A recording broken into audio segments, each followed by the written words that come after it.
Warren Buffett doesn't hate cars or houses. He hates bad timing, bad math, and emotional decisions. In 2026, those three risks collide. Before you sign anything, you need to understand what most people are completely ignoring. Most people believe timing is about catching the right moment, but what they really mean is following a feeling. Excitement, fear, pressure, and comparison quietly disguise themselves as logic. When everyone around you is buying, upgrading, and celebrating ownership, it feels like standing still is a mistake. The illusion begins there. Timing is confused with participation, and urgency replaces clarity. Decisions that should be slow become rushed because waiting feels like falling behind. The market does not move according to personal readiness. It moves according to cycles, incentives, and excess. When prices rise steadily, people stop asking why. They assume growth is natural and permanent. This belief turns normal caution into hesitation, and hesitation into regret. The fear of missing out becomes stronger than the fear of overpaying. That fear is powerful because it attacks identity. Buying becomes proof of progress, not a calculation of value. Cars and houses are especially vulnerable to this illusion because they sit at the intersection of money and emotion. They are visible, social, and symbolic. A car feels like independence. A house feels like stability. When conditions are stretched, these feelings intensify. The more expensive ownership becomes, the more people rush to secure it, believing delay will cost them even more. In reality, urgency often appears near peaks, not beginnings. Timing is rarely about dates on a calendar. It is about conditions beneath the surface. Interest rates, credit availability, supply pressure, and income stability matter more than the year printed on a contract. When borrowing costs rise, the true price of ownership expands silently. Monthly payments stretch further into the future, locking flexibility away. People focus on getting approved rather than understanding what approval costs them over time. The illusion deepens when affordability is measured monthly instead of total. A manageable payment feels safe, even when the long-term commitment is heavy. Stretching timelines lowers visible pain while increasing hidden cost. This reframing makes expensive decisions feel reasonable. It trains people to ask the wrong question, can I afford this now? Instead of what does this delay later? Another layer of the illusion is social proof. When friends, coworkers, and strangers online share keys, upgrades, and deliveries, restraint feels lonely. Comparison speeds decisions. No one wants to be the only one waiting. Yet the crowd rarely studies cycles. The crowd reacts. By the time a decision feels obvious to most, the advantage has usually faded. Popular timing is often poor timing. Markets reward patience unevenly. Those who wait without understanding feel frustrated. Those who wait with clarity feel prepared. The difference is intention. Waiting is not avoidance. It is observation. It allows information to surface. It allows pressure to ease. It creates optionality. Optionality is power because it lets you choose instead of react. The illusion tells people that buying later will always be more expensive. History shows something more nuanced. Prices fluctuate, incentives change, and leverage becomes cheaper or more costly depending on conditions. Even when nominal prices rise, real costs can fall through better terms, higher incomes, or lower rates. Focusing only on sticker price misses the full equation. Timing also interacts with life flexibility. Ownership fixes you in place. It ties income to obligation. When conditions are uncertain, flexibility has value. It allows adaptation to better opportunities, changing work, or unexpected costs. Giving up flexibility too early converts uncertainty into stress. Stress narrows thinking. Narrow thinking leads to defensive choices. The illusion convinces people that delay is loss. In reality, delay can be investment. Money not committed remains liquid. Liquid resources earn options. They can be redirected, protected, or deployed when conditions improve. Once locked into long-term payments, options shrink. Every future decision must first pass through the filter of obligation. Marketing amplifies the illusion. Limited time offers, rising prices, and countdown language manufacture urgency. These signals are designed to move inventory, not protect buyers. When incentives favor sellers, buyers must slow down. Speed benefits the side with information and leverage. Slowness benefits the side with choice. True timing feels uncomfortable because it often means acting against emotion. It means buying when excitement is low and waiting when excitement is high. This inversion is hard because it offers no social validation. There are no celebrations for restraint, no applause for patience. The reward comes later, quietly, when outcomes diverge. The illusion also hides opportunity cost. Money committed to ownership cannot be used elsewhere. It cannot compound freely. It cannot cushion downturns or seize mispriced opportunities. Even if ownership eventually proves valuable, the path matters. Overpaying early steals time from compounding. Time, once lost, cannot be recovered. Another mistake is assuming permanence. People buy as if today's situation will last forever. Income feels stable. Expenses feel predictable. Yet life changes faster than contracts. Mobility decreases as commitments grow. Selling under pressure often reveals the true cost of bad timing. What looked like security becomes constraint. Good timing rarely feels dramatic. It feels quiet, almost boring. It lacks urgency. It allows negotiation. Sellers are patient. Terms are flexible. There is room to walk away. These conditions are signs of balance. When balance disappears, caution should increase, not decrease. The illusion thrives when people confuse planning with prediction. Planning accepts uncertainty and builds margins of safety. Prediction assumes accuracy and leaves little room for error. Ownership decisions made under prediction demand everything goes right. Decisions made under planning survive when things go wrong. Understanding timing means separating desire from readiness. Desire is emotional and immediate. Readiness is structural and patient. Readiness asks whether conditions favor the buyer, whether commitments leave room to breathe, and whether alternatives remain open. When these answers are unclear, waiting is not weakness, it is discipline. The hardest part of escaping the illusion is resisting narratives that promise certainty. There is no perfect moment. There are only moments that are less risky and more flexible. Choosing those moments requires accepting that comfort and progress do not always align. Sometimes progress looks like restraint. When timing is misunderstood, people sacrifice future strength for present reassurance. When timing is respected, reassurance is delayed, but strength accumulates. The difference is not intelligence, it is temperament. Calm decisions made without applause tend to age better than celebrated decisions made under P. For sure. In the end, the illusion fades only when decisions are evaluated by long-term impact rather than immediate relief. When freedom, flexibility, and optionality are valued as assets, urgency loses its grip. What remains is the ability to choose deliberately, independent of noise, comparison, and fear, allowing conditions to serve the decision rather than dictate it. Many people are taught to recognize success by what can be seen. A new car parked outside, a house with keys in hand, a visible upgrade that signals arrival. These symbols are powerful because they are immediate and social. They tell a story without words. But what is rarely discussed is what these symbols do after the excitement fades. The applause ends quickly, yet the obligation stays. What looked like progress begins to behave like weight. A liability rarely announces itself as a burden on day one.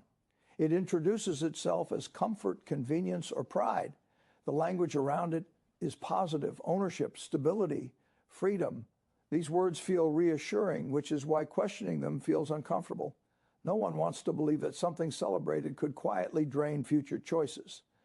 But reality does not respond to labels. It responds to cash flow. Cars and houses are unique because they combine emotional value with financial commitment. They improve daily life in tangible ways. Transportation becomes easier. Space feels secure. That usefulness makes their cost easier to justify. Yet usefulness does not equal profitability. Something can improve life while still weakening long-term position. Confusing the two is common and costly. A true asset adds to your capacity. It increases options. It generates surplus or protects time. A liability consumes capacity. It demands attention, maintenance, and fixed payments regardless of circumstance. Many purchases sit in between, but cars and houses often lean heavily toward consumption when bought at the wrong price or time. The problem is not ownership itself. The problem is mistaking obligation for growth. Monthly payments create an illusion of manageability. When costs are spread out, they feel lighter. The mind focuses on what is due now, not what is owed overall. This framing makes large commitments feel ordinary. Over time, those ordinary payments become the baseline. Income adjusts upward, but flexibility does not.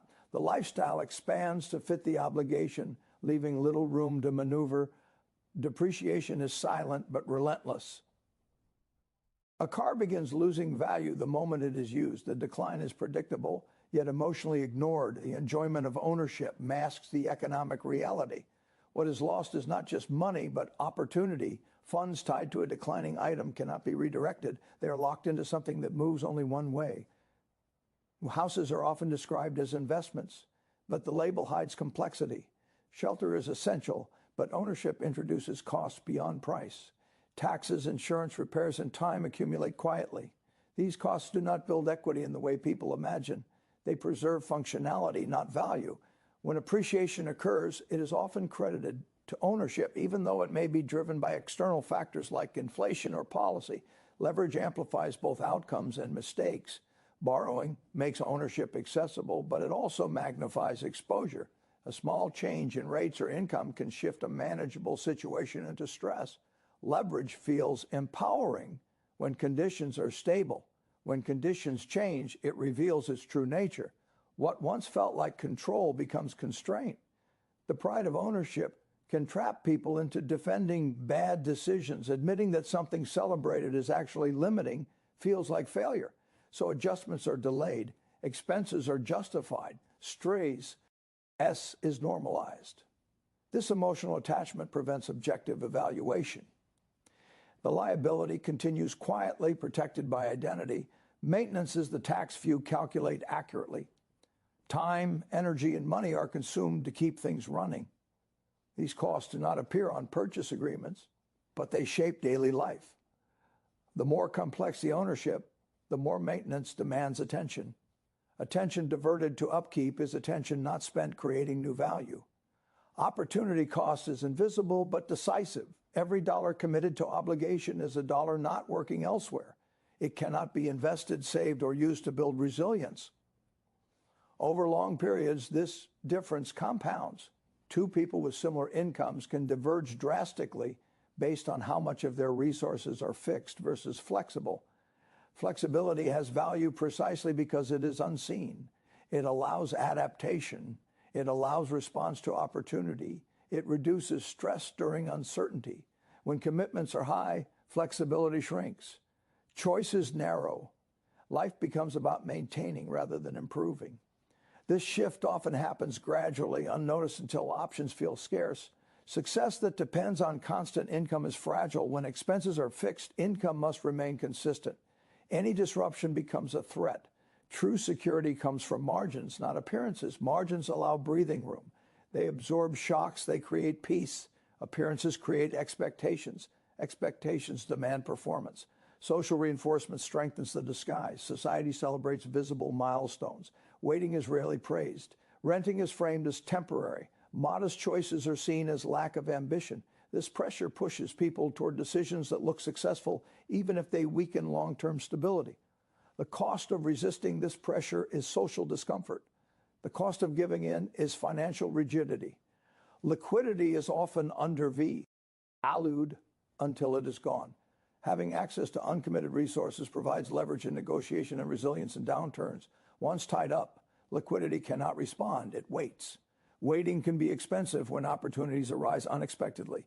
The narrative that ownership equals maturity is deeply ingrained. It suggests that responsibility looks like long-term obligation. In reality, responsibility is aligning decisions with future goals. Sometimes that means delaying ownership. Sometimes it means choosing less than what is offered. Maturity is not about size or price. It is about sustainability. When liabilities are mistaken for assets, progress feels real but is fragile. The structure depends on everything continuing as planned. Assets create strength even when plans change. They do not require constant defense. They quietly support future decisions. Many people work harder to sustain their symbols than to build their foundations. Income increases are used to upgrade consumption instead of reducing vulnerability. This pattern creates a treadmill effect. Effort increases, but freedom does not. The appearance of advancement masks the absence of leverage. Understanding the difference between use and ownership is critical. You can benefit from something without owning it. Renting flexibility can outperform owning rigidity. Access does not always require commitment.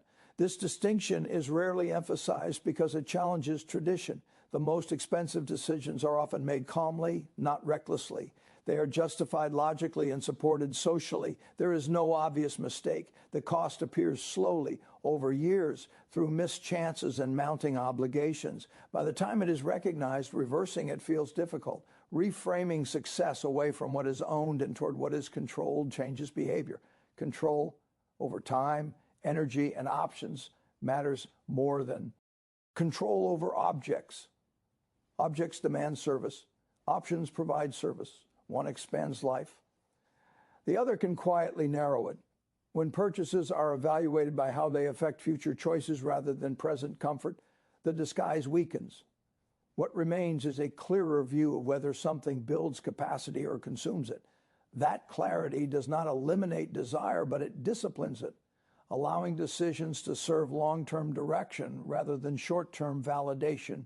Interest is often treated as a technical detail, a number tucked into contracts and monthly statements, but in reality, it is a force that shapes behavior, choices, and freedom over long periods of time.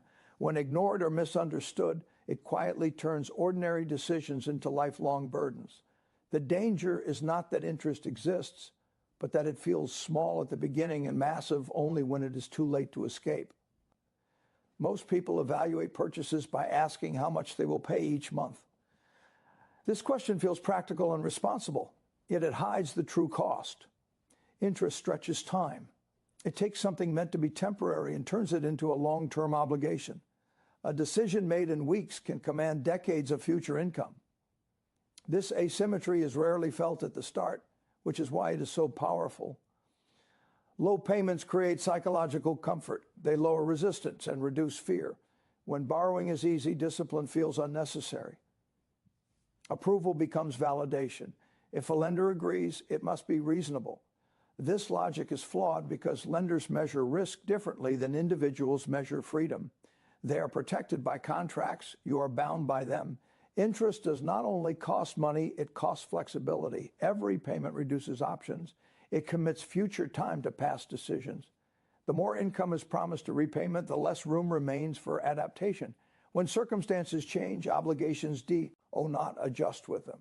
They remain fixed, demanding consistency in an inconsistent world.